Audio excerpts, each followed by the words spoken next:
let's get to your morning business report now at 5:47. American Airlines working right now to upgrade its flight Wi-Fi. And a heads up, if you have Netflix, when you'll start paying more to watch your favorite shows. Channel 3's Jane King live at the New York Stock Exchange with those stories and more. Good morning, Jane. Hi, Tracy. Caitlin, good morning. As Netflix increased the price of its standard streaming subscription with ads in the U.S. by $1 to $8.99 a month.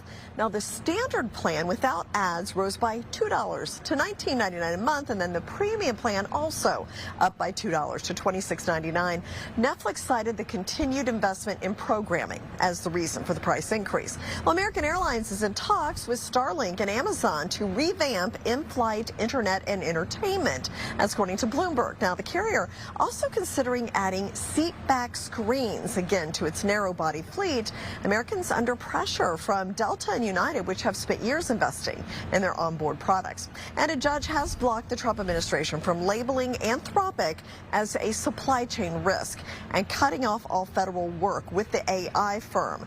District Judge Rita Lynn ruled in favor of Anthropic, which sued the federal government for taking actions. It called it unprecedented and unlawful attempt to punish the company for free speech.